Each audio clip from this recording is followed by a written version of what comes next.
Hey everybody, this is Cindy Allen, Editor-in-Chief of Interior Design, and today I'm catching up with two top talents, and good friends by the way, who design everything from residential to hospitality. And we're going to talk about designing mindfully and how material choices really do impact wellness and sustainability. Another friend joining us on this conversation is from StoneSource, a resource these designers know and love and have specified from for decades. Oh, and later we're going to reveal a new product and get their take on it. All right, this is going to be fun. We have from the East Coast, my dear friend and a one-of-a-kind talent, Shamir Shah. Hi, honey, how are you? Hey, Cindy, so nice to see you. How are you? It's great to see you too. Then we head over to the West Coast to another great pal and a super talent, Jennifer Johansson. She's the CEO and president of EDG Interior Architecture and Design. Hi, Jennifer. Hey, Cindy. Hey, guys. Hey. Hey. And then we have Ron Solano, Vice President, Product Development and Procurement of StoneSource. Hi, Ron. Good afternoon, everybody. I'm so glad that you guys are such a group. I can tell already I'm in big trouble. All right, Jennifer, we're going to start with you because you've had an illustrious career. It's always been about like big hospitality because EDG is a giant firm. But hospitality is all about the experience and those kind of personal touches that make a big impact. And I know that even in your own offices, you've been using stone to have a graphic element. That's right. Tile, we're mostly a hospitality firm that specializes in food and beverage. So full hotels, food and beverage is a strong core of ours. So always looking for cool surfaces that can withstand the abuse that a restaurant puts on it is something that we're looking for. And of course, speaking of abuse, we put it to test in our own kitchen at our studio. I saw that. And that was super fun. We were looking for a pop of color and used, not because I'm from Texas, but we did use the Tex product, the hexagonal product there, and got a pop of color and a lot of fun. And all our clients see it. And, you know, we're always looking for color in our ways to differentiate our projects from each other. And, you know, every now and then we get a project that wants to be sort of modern and clean and minimalist, but usually we're looking for something with more character, something to really telegraph a story and a narrative. And StoneSource has just such a wide range of products that help us out with that. It's really great. Yeah, and Shamir, so you know what's really great because I published you all, and the work has different viewpoints. Shamir, you've been known for a big portion of your career for like super sophisticated residential work, and then it's grown, and now you have a reputation for this whole residential development, which is more commercial and kind of hospitality driven, and it creates its own set of challenges, hasn't it? It definitely does, Cindy. You know, you've taken us down a sort of a little bit of history here, but we've been working with StoneSource for sourcing product for about 3 decades now, and we have seen the shift away. I shouldn't say it's a shift away because we continue to do the private residential work, but while we're doing that, yeah, we have been called on to larger development projects, and it's gratifying in that you're producing. It's the closest we will come to producing mass market housing, which is really appealing to us. But also, you know, you're now producing work for a much wider audience and have to scale back on the palette a little bit, but still produce a product that is, you know, appealing and current and has like a wide appeal. And yeah, they're two different categories with what one would think is a very has a lot of crossover in the work that we do between the two. Yeah, well, you know, residential so intimate, right? And then you're going into something much bigger where people are experiencing in a similar way to hospitality, but you don't know those people. Exactly right. Yeah. So we're doing sort of public spaces that have, you know, a much wider appeal, and then we're taking them into their own homes. The difference being that we're not talking about people's, you know, personal living style anymore, because we're dealing with a wider audience and has to have a wider sort of appeal. So yeah, they're very different in that regard. There's no one client we're dealing with anymore, and it's the hypothetical client that we're doing, you know, 50 or 100 apartments for. Exactly. Right. Exactly. And Ron, I imagine that it is, look, there are a lot of challenges and you're always trying to figure out a puzzle with designers like Jennifer and Shamir, but it's also like a big honor too, because right, they're imagining things that you're making come to life.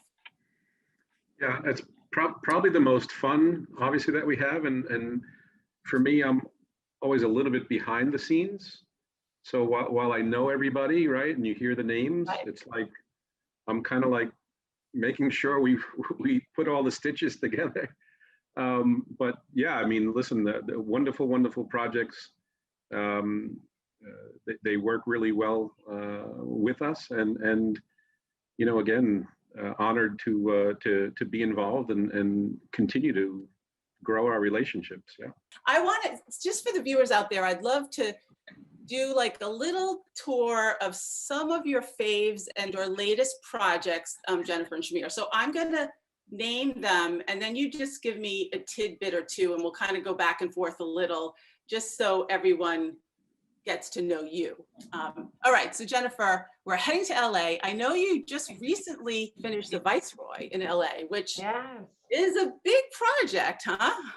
Well, it was really cool. I mean, I told you guys, it was when we first started the project, we said, wow, this is a little intimidating. It's a classic Kelly Wearstler design, first kind of outdoor living room kind of hotel that really changed the scene and set the tone for that whole Hollywood Regency style. So it was exploring at that time. And we all loved it. It was influential to us. So whenever you get called in to renovate a project like that, you're just a little bit humbled. Like, how do we start? How do we reinvent this thing? And we didn't want to just redecorate it. You know, we wanted to really reinvent it at its core. And we came up with a persona that was the grandson of the original matron of the Viceroy. And she had handed the keys to him and he brought in his next gen philosophy and his style and sort of deconstructed it and took it apart a little bit. And there's some residue of the former design. Like we left the bathrooms completely as is, sort of like a time capsule, which have these amazing tiles.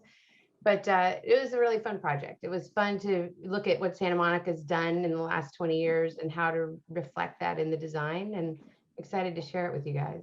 Yeah, and you used some beautiful slabs, didn't you? Oh yeah, beautiful slabs and some really great sort of encaustic looking tiles that have fun colors that reflect sort of the, you know, multicultural heritage of LA, and along with really amazing mural graphics. So we needed the tile to kind of, you know, just keep up the pace with the color we were trying to interject. So that was a really, really fun project. Yeah, I know you're shooting it shortly, so I'm very excited about that. Yeah, I'm really excited to share with you. Shamir, in terms of your residential work, I think, like, I always think of the kitchen and the bath and those bathrooms and the stone, like you really are like a stone addict, right? We love stone, and we've been using stone, you know, for 3 decades now. We've been doing this, and it's a really wonderful process because we start out with an idea for where we want to go with the project, but ultimately we end up with the client at stone yards, picking the individual blocks of stone that make these projects really exciting. We've done some fairly extreme things with Stone Source. We were doing a project for Excel and starting work on a sales office. And we went out to the yard here in New York and went through about 200 or 250 slabs of travertine to find the right product for, you know, the project we were working on. And, you know, it's always great fun to get out and actually pick the stone when we get there. Yeah, I've seen some book match projects that are just like jaw-dropping. And the great thing about working with a firm like this is that they are also able to customize for us. So where we might see something that we like, but we want to add another layer of finesse to the project, Stone Source has gone and changed textures for us on the face of stone. So, you know, they'll bush hammer a project or a surface or brush a project for us to get the right look that we're looking for at the time. And yeah, it's always, yeah, it's a nice way to do these projects. Amazing, amazing. Okay, we have a few more. So Jennifer, I saw some great pictures of Clancy in San Francisco and talk about graphic and fun and sculptural. Yes, that was a really fun project because it's probably a little different on the price point of going out and finding book match slabs, converting a courtyard merit to an autograph Clancy. But we wanted to infuse as much personality and exuberance and style as we could and really reflect that eclectic character of San Francisco. And that's where all the great textures of Stone Source really helped us. We had these customized concrete panels made that covered these huge walls. We had to kind of wedge our design in between. And so we came up with this idea of the back alleys of San Francisco, which is where really all the cool stuff happens. And the bar is kind of wedged in between these concrete pylons, and it sort of it explores that notion of the back alley. And one is covered with this beautiful brick, and one's covered with the concrete, and then the tile sort of floats in between. And using their textured ribbed tiles in these fun poppy colors really helped really make that stand out. In the coffee concept, we used the puzzle tiles that are really fun and So fun. very graphic. And so we're really excited about that project. I mean, it opened in September in COVID, so it's really hasn't been revealed yet to the world. So we're excited to share that. And yeah, it's gorgeous. It's gorgeous. Shamir, let's talk about 72 Madison, where I know there were a whole other set of challenges with working with the developer, even in terms of budget and how you resolved that. Yeah, that was an interesting solution for that project. So we were working on a subterranean pool with no natural light, and it was a difficult space to work in, exactly for that reason. We started out working with a stone that we really wanted to use on the project, which they carry these beautiful slabs of what they call zebra gray limestone. But we found that it was going to be unaffordable for the entire, to clad the entire pool in this stuff. We have the pool of the project looks into a yoga studio and a gym, and we were carrying this material through the different spaces in this sub-cellar on Madison Avenue. So what we did is we paired this fairly expensive limestone with another product from them, which was a split face limestone at a much lower price point in smaller format, and then used the zebra gray limestone on the piers, and then washed the walls of the split face limestone with light between these piers, and it came to life, and it worked beautifully, and it was a great way to get some of the higher end material into the project and still keep part of our vision sort of alive there. And you wouldn't know, like, you see that that pool, it is absolutely stunning. You're so clever to figure out a way, and you sort of like keep it from the developer too, right? You're like, we got this. Yeah, it really worked well, and the interesting thing about that project was that we started out showing him these baths in Les Valles in Switzerland, and the idea was that we would work with a very low light level in that project because we didn't have any natural light, and rather than trying to flood the spaces with artificial light, we kind of went with a sort of dark, moody feel, and it worked quite beautifully. It's a very restful, calming space to get away from the streets of New York, and so we were happy with the outcome. Yeah, and that's also like when we think about wellness, and it's so wonderful to see these projects where they're incorporating, pools and spas, and you're able to also skin it in a way that makes it feel very high end. I know that Jennifer, I know this project really well, the Andaz in Scottsdale, because we did a whole conference at the Andaz there, which was amazing. And you have this like really nice, it might be a little bit of a West Coast hand, but also this just like very natural vibe, very nature inspired, and you see it in the Andaz. And I know you did a spa there too, at the Palo Verde, right? The Palo Verde spa was one of the more fun Stone Source projects we used. Ron, you have to help me with the name of it. I can't remember, but it's a large format tile that looks like little hatch marks all over the floor, and it makes this really beautiful pattern. It looks almost like sand. And yeah, the fossil. And I think that was we the were one, yeah. so excited. That was one of the times when we all fell in love with that tile. it's porcelain, which is a good solution for this project in a large format. So it had a really soft look. And that was one of the times when the contractor said, oh, we can't get that tile in time. And I said, I'm laying myself down and tying myself to the front door. This project will not open without this tile. We'll just do concrete until it shows up. I mean, I had to go on like bananas with the client to make sure we got it. And you know, Gary, trust me. Yeah. So he's like, okay, fine. What is this tile? And I showed it to him. I mean, it's one of a kind. You cannot replace it. And so we got it, which Ron, look what they're doing to get, I lay mean, down my life. oh my God.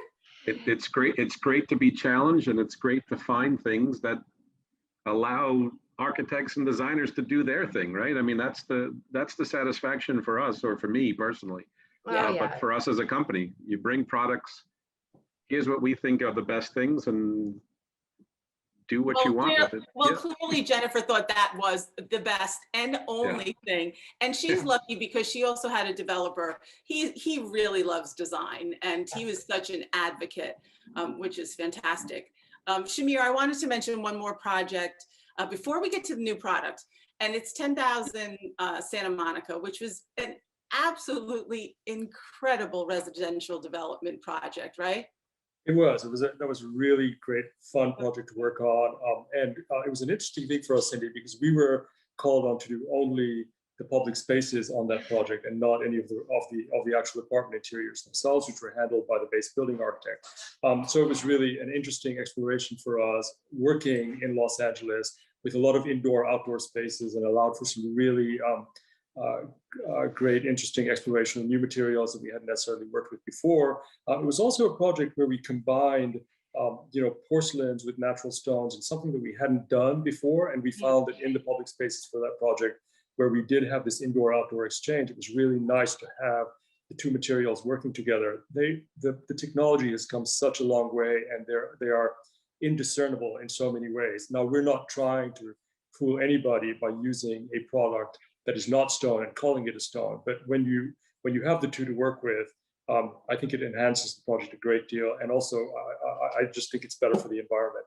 And I think it was interesting. You were talking to me about the fact that, look, you love stone, but with everything that's going on right now, clients are worried about how things are staying germ-free and cleanable. And you said to me, you told me, some of your clients are asking for other things, and it actually pushes you as a designer as well.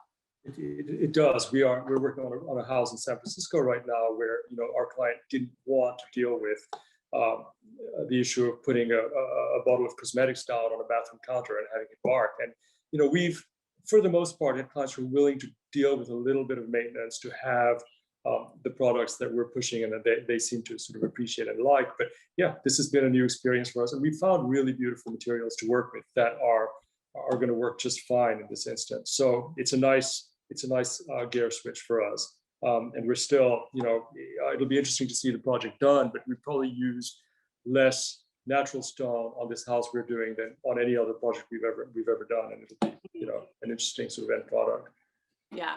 All right, before we get to the tile, I do want to mention, Jennifer, you were telling me, because we have to mention it, that you're finishing or just finished a mid-century modern hotel. There's got to be some cool stuff that's going to be in there, right? That project is one of the ones where we have all kinds of natural stone, beautiful natural stone, because it's up in the trees with 10,000 oak trees around it. And it really explores all kinds of connection to the land and done through a really modern lens. So it's very cool. I can't wait to see that one. Yeah. Here's the thing. Stone Source sent everybody some samples of a new tile. And I have to say that I feel like you guys, like as an editor, I get so excited to see a new product, and I get to cover it in the magazine and or online, but you guys get to specify it. So first of all, Ron, this is like a very interesting story because it speaks to what's going on right now. It speaks to clients and designers' needs to want something that's more sustainable and more wellness. And there was just such a lovely story behind this, if you could share that with us. Yeah, I think it is a wonderful story. And we're in a category in most cases with porcelain tile and natural stone that kind of is a good product, no VOCs and those sort of things already, right? Kind of built in just because of what the product is, low embodied energy, which is definitely a buzzword in the last year or so.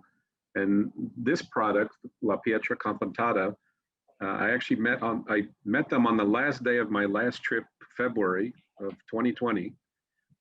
Before, like 3 weeks later, we were all done traveling, and it was a great story that I thought to myself, I just didn't get to see enough.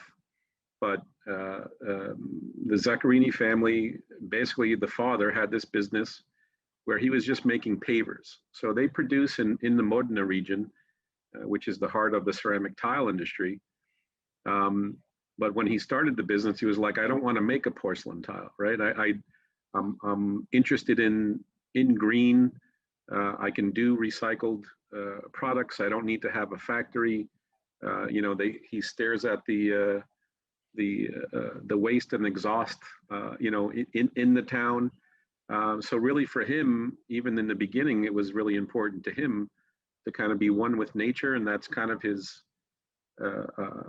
MO. Yeah.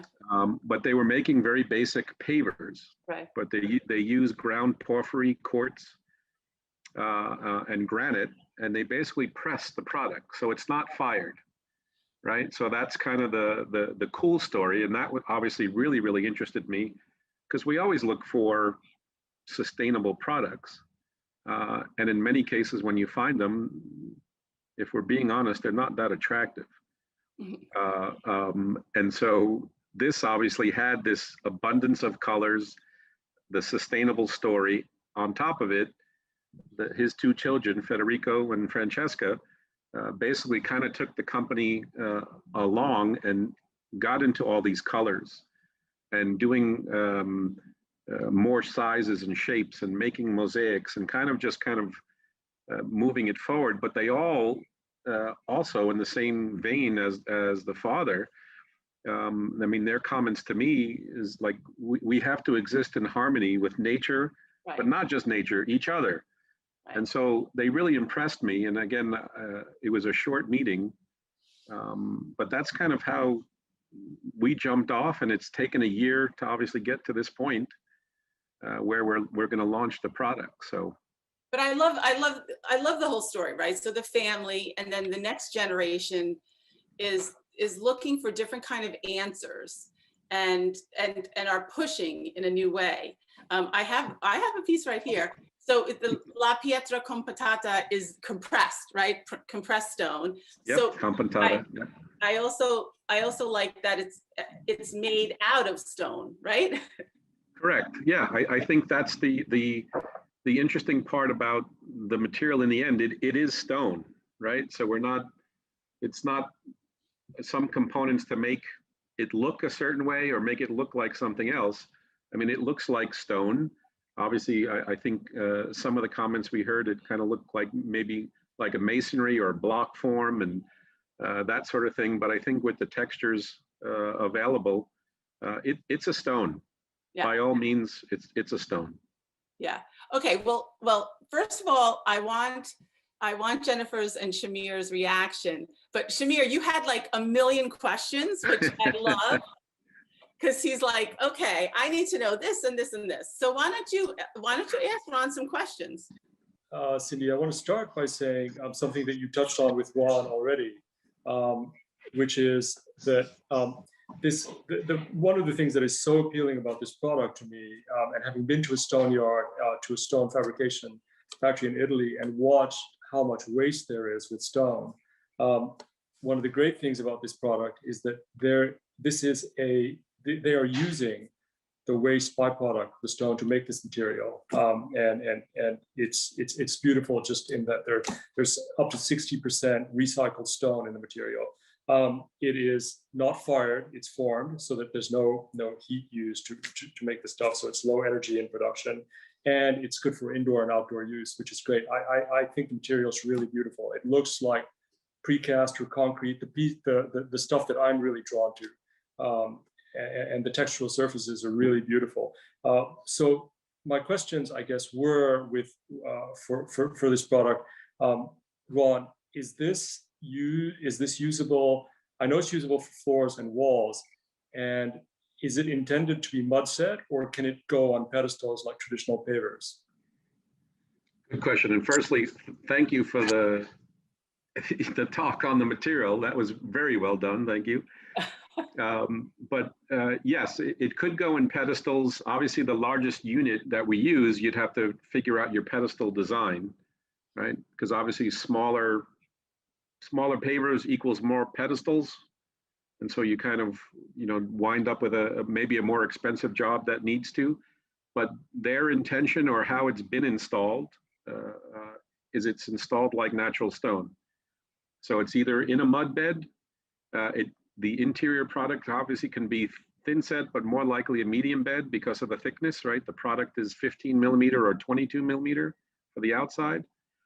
And then for just outdoor paving, typical like stone dust, right? That would just be compacted into the earth, or you can put it on your lawn and have the grass grow between. So really no different than any stone that you might do in the same type of scenario. Ron, there was also, Shamir also had another, I thought this was a really good question on the finish, because Shamir, I know that you like smooth finishes. So, and this is definitely textural. So tell us about the two finishes. They have what they call a tumbled finish, or consolare, where they actually take the physical pieces and put it in a tumbler.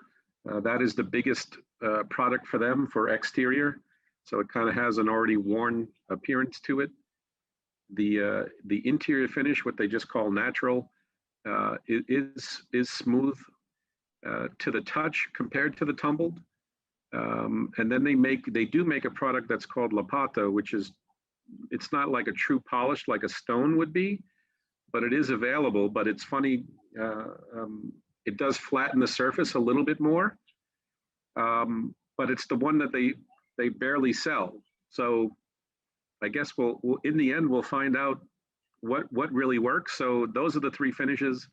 We're, I guess, betting on the tumbled and the natural finish for the get-go, and the sample boxes reflect that at this time. Jennifer, when you look at new products, you're always thinking about like how, I imagine, how a multitude of people might be experiencing or walking on something, or durability. So when you were looking at this, when you got the package, like what were you thinking about? Well, I knew instantly it was going to be a huge hit with our team. And I brought it out to the library yesterday. We had, I'd say, almost everybody in the office. Probably gonna have to have at least 2 boxes because it just disappeared instantly. And into everybody's pallet board. So it's just filling a need. And, speaking to that wellness thing, we have been asked to do so many outdoor environments that feel like indoor environments, that carry that layering and color. There's really not that much product out there that is suitable for, how many times can you use encaustic tile? So it's not always the right look. And we're very excited about the color range here, because while you've got a lot of great neutrals, you also have really rich color palettes. And I think that that seamless kind of transition between indoor and outdoor, by being able to use the indoor and the outdoor product in the same colorway, is going to be really exciting to explore. On the West Coast, we totally have the ability to do that almost all year round. And so exploring that now has become even more important to hotels as they kind of try to turn outward. Even ballrooms and, restaurants and everything want to be really accessible and connected to the outdoors. So we're excited about that. And I love the kind of aged patina with the texture, the fact that it has that almost lived in look, which is good for hospitality because it gets that very quickly, even if you don't intend it. And so to start with it and start with that kind of earthy layering is great. The sustainability story, we have many projects that mandate using sustainable materials. And as you say, it's been a pretty rich bare bones selection of really exciting materiality on that front. So we're excited to have something so vibrant. you know. Shamir, I want to know your, I mean, I know your color palette, but tell us a couple that you like. I know that the range is 24, but you lean more to earth, right? More to earth. And it's really interesting to hear the other side of this. You know, Jennifer's really interested in using this sort of wide color palette. And Cindy, I have my 5 sort of favorites here, and you can see this very broad range. You can send me the other ones, like, Shamir. we may, since you're looking for doubles, we'll just send you the rest of the box. Exactly. But this stuff is so beautiful. And like Jennifer said, the idea that you can actually put this stuff indoors and carry the same material outdoors, that's unusual. And it's really, it's something that we're going to, is very appealing. But all the different textural surfaces within the same color that you can, sort of play with is going to make this. I think this product is going to do really well. The one question I had for Ron also is this material going to be available in slab, or is it? I was going to ask the same is it all thing. tile material? And also, what about the edges? Can the edges be finished? How's that going to work? I love all the questions. More. Yeah. As far as slabs go at this point, they cannot do it because it's compacted, right? So the biggest size at this point, I think, is 13 by 27 inches. They have tested, and I kind of pushed them as well. That was one of my first questions. How big a slab? So even if we can get to a vanity size slab, that would be a good thing. I think that potentially comes. I don't know that they may have to use different product as the binder, which they don't want to, kind of go to. They want this 60% recycled content. And then as far as the edges go, yes, they have pool copings. You can do stair treads where you can do the nosing. In the end, it's a stone, right? Mm. So it's really not a problem to do that, Shamir. Great. Well, maybe they'll figure out, what's so great also is that this is just happening, right? It's like right now. I'm sure they'll find some more eco-friendly solutions for bigger sizes in the future, or we'll try to. It's so interesting to hear what you're saying, as in they don't want to add the binder, they want to keep it as intended, which is fantastic. I think behind you, Ron, are the colors, right, for everyone, yes. right? Yeah. Yes, we brought those in. Those are always in my office these days, but yeah. We have the color palettes on the left. We have hexagons. They have the brick shapes, which you can do obviously herringbone patterns and things like that. They did make some small mosaics, which we're showing in some of the showrooms, like little circles or penny rounds, I guess would be the terminology. So again, I think with the infusion of the young family here of moving in that direction, they just again see it to be used everywhere. So you want to put it in your shower, put it in the shower. If it wants to be an exterior pool, do that. So very, very exciting. And again, I think we found a product that checks the boxes: sustainability, wellness, but also good design that we can give to people like Jennifer and Shamir to go ahead and make something special, which is what we're about. Yes. Well, first of all, Ron, I want to thank you. It was an amazing, I remember when you're telling me this story, we were on Zoom and I thought, wow, this is an amazing story and so relevant about what's happening in the future.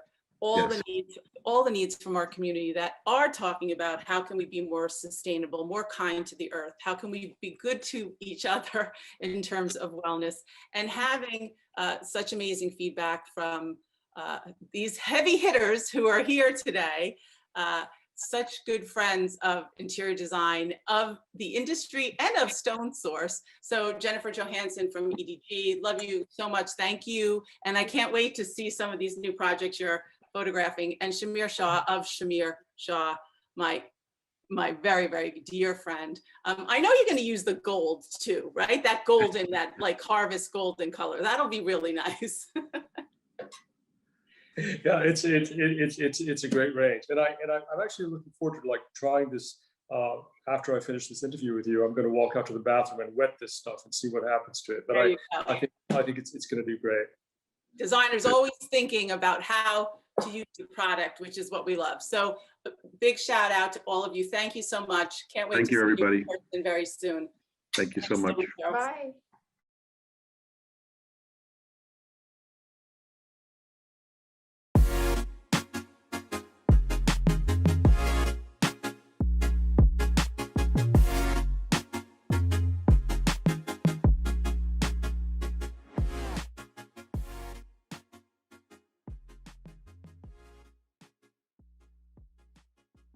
Welcome to Masterclass. I'm Pam Jaccarino, Editor-in-Chief of Luxe Interiors and Design.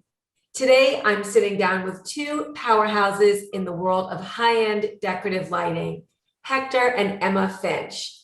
They're the husband and wife duo behind Hector Finch. Hector is the creative force, while Emma is the Director of Marketing and Development. Welcome to you both. I know you're calling in from London. How is it across the pond today?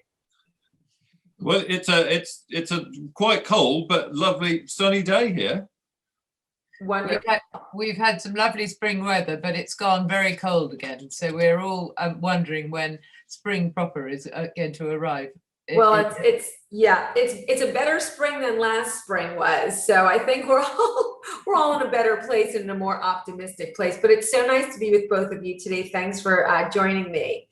And this is Masterclass. So I am so intrigued by sort of how Hector Finch came to be. And that is really sort of the story that we're going to be talking about with you today. And Hector, I want to start with you. Your father, Mark Finch, was a lifelong antiques dealer. You joined him in the business, traveling around England to auctions and estate sales. And your dad was interested in antique furniture and paintings, while you were really drawn to lighting. Tell us about what that was like growing up with that, that environment, and how it sort of shaped you. Well, I grew up in what doesn't really exist so much anymore, but it was the typical village antique shop back in the sort of 70s and 80s. Every village, most villages had a little antique shop, which was very much something of its time. And my bedroom was above the shop. And when the customer came in, I could hear the shop bell, go.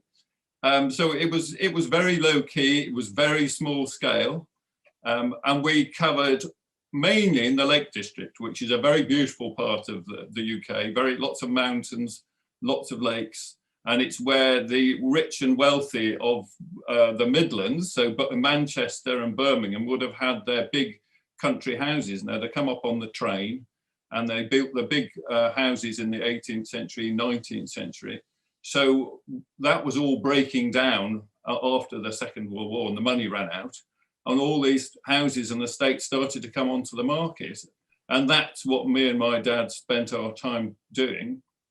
That must have been incredible to go into these, that just seems so magical to me, and so much fun to go into these estates and sort of poke around and see what was there. Well, there was the glamorous end of it, which was the big country house estates, but there was the more everyday side of it as well, which was auctions held in old cattle markets, village halls, some of them in the middle of the winter, unheated. So, you had to go in well wrapped up. But there was everything from really interesting paintings, furniture, right down to what you call bric-a-brac and odds and ends. So it was a very eclectic selection, and it was a great place to learn. You saw one of everything. I'm sure that is a great education, but I thought it was interesting that you were drawn to antique lighting, and talk a little bit about, how you were drawn to that specifically, and what makes lighting, what turns you on about antique lighting and lighting in general. Well, we've got the one thing that nobody's mentioned, of course, is that my father's family were a candle manufacturers, and still are for that matter. So some sort of lighting had always been, I suppose, was slightly in the blood. And also when we used to go around the auctions, I was very hands-on. From a very small child, I had a little workshop that I used to tinker around in and make things. So I was always interested in taking things to bits and putting things back together again. So the light fittings, apart from being so much more interesting than a lot of, the more stodgy Victorian brown furniture, they were so much more exotic with the glass and mixture of metals and much more exotic shapes. But they were also often presented, they'd been taken down from some big house and were often just dumped in a box. And it was very intriguing and quite exciting to be able to buy a box of bits and then take it back and put it all back together again. And it was so much more exciting than repolishing a chest of drawers. And then, you know, and I learned how to wire them up. And some of my early efforts were a little bit, you know, I wouldn't want to use them these days. I've learned a lot since then. But, you know, to bring something back to life. And when it's an electric light fitting as well, you know, when you've finally wired something, rewired something and got it, cleaned all the glass, put it all back together again and then switched it on, I mean, that's magical, because I mean, that is something that literally comes to life in front of you. So I just think I found the whole thing so much more interesting. Yeah, that makes sense. And I love that notion of, you know, finding something in this old box and you put it back together and then you know, you can illuminate it. And I think that there is definitely magic in that. And we're all, I think, so drawn to lighting. It's such an important part of design. I have one more question for you, Hector, and then I'm going to switch over to Emma. But what, talk about that, you know, you opened your first shop in London in 1991. Talk a little bit about sort of that transition and sort of what led you to open the shop. Well, that was just an opportunity. I was still living at home, still working my little workshop at home. And a couple of guys turned up from London. They were, without going into it, but friends of friends. And they'd got their hands on a very run-down little shop. It used to be a fruit and veg shop. It was in a pretty poor state. And they said, do you want to come in with us? And we'll all go into this little shop together. And one of them was doing garden statuary. Another one was doing sort of carving and so on, so much more eclectic bits of furniture and paintings. And I went in there doing the lights. So there were three of us in there. We're a pretty unusual collection. It was very informal, to say the least. Everything was just in together. And we were three young lads and we just made a start. And we soon got to know some of the dealers in Pimlico, antique dealers this season on the King's Road. And those were we had local customers, and then we soon started to get those sort of smarter dealers from more central London used to come in and start buying things off us. And we used to spend the weekends running around, you know, going to all the markets and buying it. So it was very down to earth, very, you know, down to earth dealing. And then Emma came in and things changed. She Well, took the brand global. Well, I went in the first time I ever met Hector to this tiny little corner shop. I went in with a guy I was living with at the time, and I was looking for a present for my mother for her birthday, and I bought a little medieval carved head from one of Hector's co-owners. And Hector appeared in this very narrow doorway with this tiny little workshop behind it. And I'll never forget it. And he had a lamp in one hand and a screwdriver in the other. And it's been like that for the last 25 years. So Hector's behind the scenes. And then Emma, you come in, you join the business in 97 to handle, you know, marketing, advertising, publicity, at a time when it's so funny to think about 1997, like no internet, no smartphones, no social media. Talk a little bit about, I was so intrigued by how this went from like this tiny little, you know, shop to, you know, kind of a mega brand in our industry. Can you talk a little bit about, Emma, how you evolved and, you know, the marketing and the messaging behind Hector Finch? Well, to start off with, it was quite difficult because pretty much everything we sold was antique, and you know, it was very difficult to do the photography well enough in-house to be able to put it onto a website. We actually built our first website at about the same time that I joined the business, so middle to late 90s. My sister had a boyfriend who started one of the first web agencies in London. and we had a chandelier on the main page that had little twinkly lights that went on and off. And it was on a black background, and I can't remember very much about it. It wasn't very sophisticated, but we've had about 5 or 6 websites since. So I think we were probably in our field, we were probably one of the first people to have a website, which was, as much as anything else, great for our domain name, because we've had our domain name, I think, since 1998. I'd have to check that, but around that time.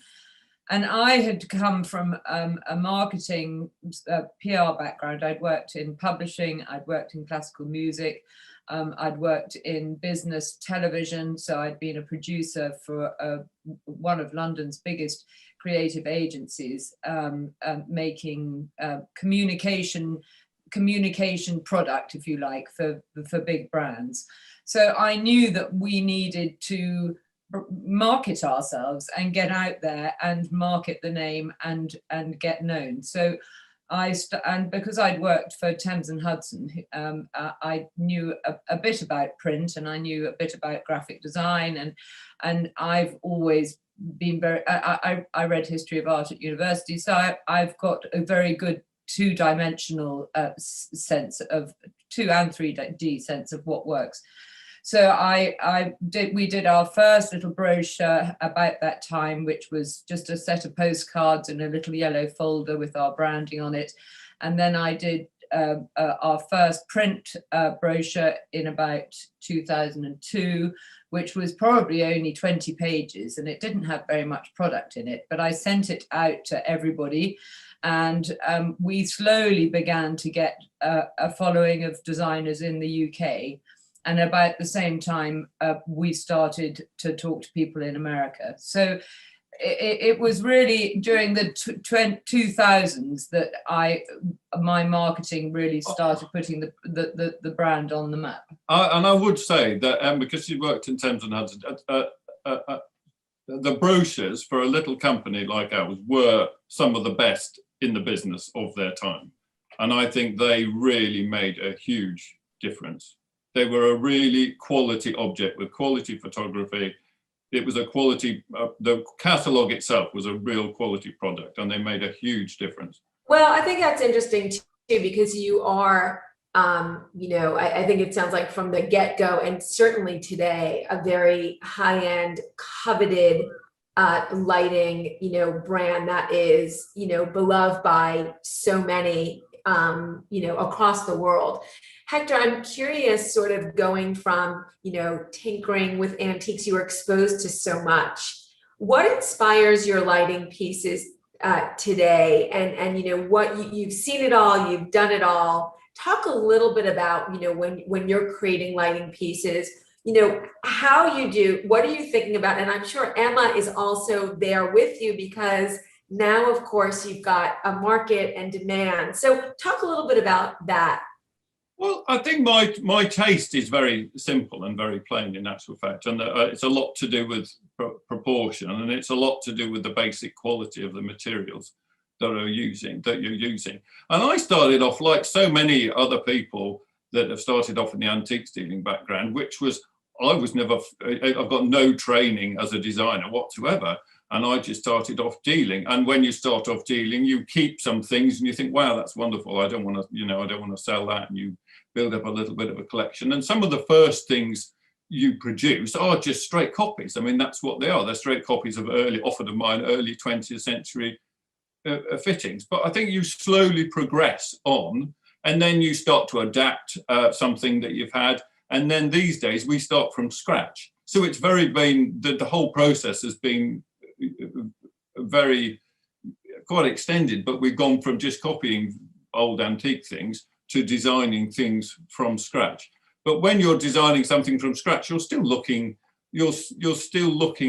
back, and you're still looking at sort of classical proportions, simple shapes, and using a fantastic raw material. And Emma, how much do the fact is that you're dealing with the best designers in the industry, and I'm sure that they come to you, probably coming to you, Emma, or you're out there saying, what is the demand? What are the trends in lighting design? Can you speak a little bit to that? What do you see? What do you hear? And how much does that, Emma, affect, what you're producing? Well, I think perhaps, the whole thing about trend in terms of lighting design is not as relevant as perhaps it is with wallpaper and fabric, because I mean, we tend to do what we think we should be doing. And I mean, Hector takes a lot of feedback from his customers, but I don't think that we are particularly trend driven. I mean, if we were trend driven, we'd be using a lot more LEDs, LED strips. We would probably not be wiring things in quite the same way as we are. As it is, we still use more traditional bulbs, lamps, but many of them are LEDs. I think when we try to get a timeless look going. So to keep something up to date, it's not about reinventing the wheel. If you've got a timeless object that's beautifully made and is good proportions, you don't have to reinvent it for the next thing. You may have to change the finish, you may change the color, you may change the way you present it. And some of our most classic items, that's all we've done over the years. They just need representing. Something, if it's good enough, you don't have to reinvent the wheel all the time. You just have to keep it up to speed, but not more than that. Particularly when you're talking about, what you put out into the market, which is just classic, timeless, very high end and good quality. I think the quality thing, Pam, is really one of the most important things, actually, because a lot of people don't understand until they actually touch and feel our product that it is solid brass and it is Murano glass. They are. I mean, I'm still amazed by the weight of our products, by the real proper integral quality, however simple they are. That we're really, really fussy about our finishing. We're really, really fussy about our colors, and I think I'm working with the sort of artisans that we work with. We have to sort of really press them on that, because we can't accept second best, because we're shipping product all over the world, and I think that's our kind of sustainability, USP, is that really what we're trying to produce is something that people will cherish and inherit and love, because it was their mothers or their aunts or whatever, and that it's a timeless piece that will look great in 50 years time, let's hope, and 100, and in a different surrounding at that point as well, and it will still look it will still look great. And I also think that is also one of the magical things about, what you do at Hector Finch, because these pieces are, treasures that can be passed down, and lighting is something that, you can inherit a piece and work it in, if it's classic and well made as your wares are. That is something that becomes this little, jewel that you can pass down. And like you said, it's sustainable, and what's better than that? Sorry, I was just going to say it's the real thing. I think there's so much out there now, and whatever subject you talk about, that looks great on the screen, and but when you actually get to hold it in your hand, you think, oh, have I slightly been had here? It's not quite what you feel. It hasn't got quite the feel you want about it when you've actually got it in your hand. Well, I really do hope that is not the case with anything we produce. I hope it's the opposite, that when people actually really pick it out of the box, they think, wow, that is, that's what I'd hope for, Absolutely. And at the high end, that's critical, that it's you're working with some of the best artisans, as you said, the material, you're super picky about that. And I think that's absolutely reflected in all the products that you produce. I have a few more questions. So lighting is just, I think, in design, in interiors, I think lighting is just one of the most critical elements that makes a space and most designers know this. What are your tips for sort of, you know, how do you get lighting just right? Give us a few tips. Well, I've been asked this question lots of times over the years, and I never find it one of the easy questions to answer. But I mean, one of the main just basic things you've got to get right is don't expect. You need to give yourself lots of options if you're lighting your space. You know, you must never expect too much of any one fitting. I mean, one of the worst things you ever hear anybody say is, you know, what's the brightest light source you can put in a lamp? Because you know you can put a very bright, but it'll look awful. You know, you've got to have lots of options. So you want to have some pendants, you want to have some wall lights, you want to have some table lamps, you want to have some items that are shaded, you know, that have got some sort of shade, either with glass or fabric. And you need to be able to give yourself, so when you walk into the room, that you can get the atmosphere that you want. And to do that, you want to be able to dim the items, and you want to give yourself plenty of options.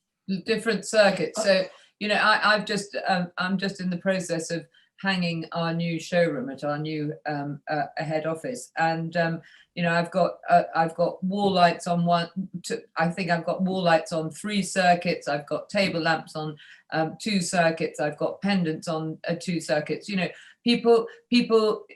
the planning in terms of options is really, really important. Getting the as many different options into walls as possible. Even if you end up putting the wires back into the wall, it's better to have that option. And things like picture lights, you know, people often don't use picture lights. And picture lights can really, in a dining room or a drawing room, can really, really help create atmosphere. Because they're, you know, the way they pull the light in a particular place on the wall. And also, people have got to think, what is the light for? Like, if you've got a bedroom, well, you don't want a light fitting with lots of exposed light bulbs, unshaded, in a bedroom. I mean, that might work it might look quite stylish in a hall. But in a bedroom, you want a nice, soft, subtle light. And I think, and the scale of things as well is, don't be mean. You know, I always say to people, if they're looking at 2 different sizes of something, which one shall I go for? I say virtually always, well, most of the time, the bigger one is better. Better something be a little bit overscale than looking mean, you know. Absolutely. And nothing worse than something looking mean. Yeah, and I think that lighting adds, you know, the drama, the mood, you know, whether you want your bedroom to be sort of soft in the dining room with those picture lights, it adds such drama, and that, you know, that's such an important element. So you are celebrating 25 years. Congratulations. Wow, where did it go? How did we manage that? That is such an incredible milestone of putting out such beautiful product into the world. And, you know, talk a little bit about, you know, at this, you know, moment, you know, what's in store for you when you stop and think, wow, 25 years, when you're thinking about sort of, you know, the future and, you know, where you want to go, and what's important to each of you. And Emma, why don't you kick that off, and then we'll hear from Hector. Well, I think one of the things that we're really going to be looking at in more detail is our carbon footprint, and I'm looking at packaging, trying to reduce some of our packaging materials, trying to reduce the amount of plastic we use in our packaging materials. It's really difficult with something like brass, metalwork, and glass, because you have to use some of these materials. In terms of getting things from A to B without them getting broken. But that's something that I'm really looking at. I think we're looking at kind of consolidating and strengthening the collections that we've got, not necessarily producing lots more product. We've added 3 showrooms in North America this last year, so I'm really keen to get out to the States to see some of these new showrooms and meet the staff and talk about our products. I think we've got lots of work to do in terms of giving our designers more information, and we're working on our website again, we're working on our tear sheets again. I mean, you know, running a business these days is a lot about managing data, and that's one of the big projects that we've got this year. So, and tell our viewers, Emma, please tell our viewers where the showrooms are located in the States, please. Oh, right. Okay. Oh my God, Can that's you reel quite them a all off? roster. Okay, so Don't miss anybody off. we're in Harbinger in New York and LA. We're in Shears and Windows in San Francisco. We're in Michael Cleary in Chicago, a much larger showroom there. And in Washington, we're with Jerry Pear in Atlanta and Florida. We're with Studio 534 in Boston. We're with Egg and Dart in Denver, and we're with the Dixon Group in Seattle. And we also have recently gone to a showroom in Toronto called Primavera. So I hope I haven't missed any. Oh, and James Showroom in Texas, in Houston and Dallas. So You're everywhere and online.